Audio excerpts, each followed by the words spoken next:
If you've been in real estate for any time at all, I guarantee you've heard the phrase, your network is your net worth. But I guarantee you haven't heard an agent say, I don't know how to network properly. And almost 90% of them don't know. It's not about collecting business cards or mass adding people on LinkedIn, messaging them, that's my pet peeve. It's about creating lasting, valuable, and authentic relationships. This is a business built on trust, so your ability to connect is everything. So if you're serious about becoming one of the best networkers, I'm going to give you the roadmap here today.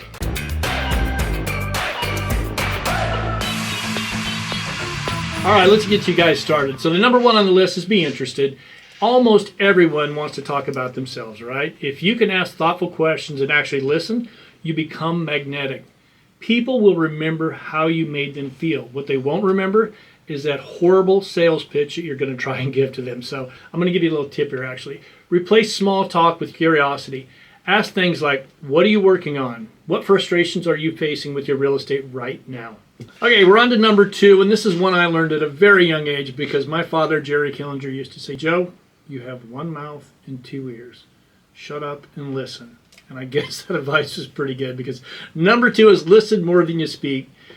Active listening is a networking superpower. It builds trust so much faster. When people feel heard, they naturally want to stay in touch. It will also give you valuable insight into what your clients' needs are. Make sure to pay attention to them, though, as listening isn't just waiting for your turn to talk. It's to learn more about the client and not just to reply. All right, we're on to number three, also a very important part of networking. That's give before you ask. You always need to be finding ways to add value. And here's the kicker. You should do it without expecting anything in return. And it can be super simple.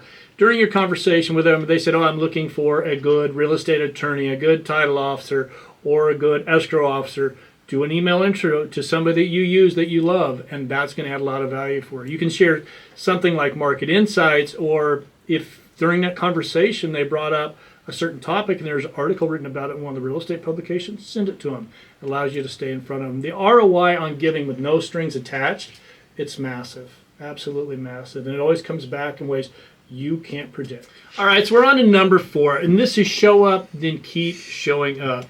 Many agents think that once you made a connection, that connection's always going to be there for you. And unfortunately, if you're not on the client's top of mind when they actually need you, they're going to go to the agent that reaches out to them next. So you've got to think about these relationships with your client are no different than any other relationship. They're built over time. All right, so we're on to number five. It's build real relationships, not just connections. You have to forget about vanity metrics. You don't need 10,000 contacts. You just need 20 to 30 deep relationships with people who trust you. In our business, strong relationships rule, so focus on cultivating them with your core network group. All right, so we're on to number six, and that's about be memorable. Now, when I say be memorable, I don't mean to show up in a sequin jumpsuit. Lord knows I'll never do that one again. I'm just kidding, of course. But the way you want to do it is you want to be genuinely helpful, be consistent, and be professional. You want to leave people with a positive impression every time. If you want to stand out, I'll give you a suggestion, is send a thank you card after going to every meeting, and that's going to really set you apart. All right, we're on to number seven, and that's follow up on everything. You'd actually be surprised how many deals die because someone just forgot to follow up, which in this day and age, it's simple. You just need to use a CRM, or you could just do a Google Sheet. You have to track who you met, when and where you met, and any concerns or questions they have, which in turn gives you a reason to follow up with them. All right, we're on to number eight, and that is stay top of mind, but don't be annoying, which in some cases I've probably been in the past. But smart touch points matter. And I'm going to give you an example that's worked pretty well for some of our agents. And so they find a client that has a property they own. They go ahead and do a broker price opinion or a broker opinion of value, depending on what you call it. They go ahead and do it, and they send it to the client. And then they also send an email saying, listen, if you'd like me to update the numbers with the real rents, I'd be happy to do that. And this is even if they're not thinking about selling right now. You just want to do it. It really opens the door because you want to position yourself as their go-to resource, not a salesperson. The key is to get your clients to associate your name with real estate, and this is a great way to do that. All right, last but not least, we're on to number 9, help others connect and connect with the right people. Now, I know we touched on this earlier on in the video, but I think it's worth really doing a little bit deeper dive into because Helping people to expand their network is one of the highest forms of value any agent can easily create, even if there's no immediate benefit for you. This will help you build your reputation as a connector, and that is very powerful in any market. You have to remember that networking is not just about fostering relationships with potential customers.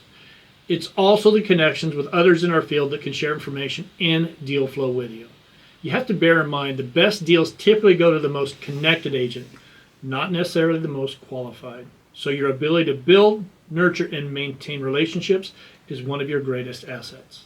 Well, I hope we're able to help you a little bit with your networking today, and I appreciate you taking the time to watch this show. If you could, please give us a like, and if you haven't done so, make sure you subscribe, and I'll see you again next week.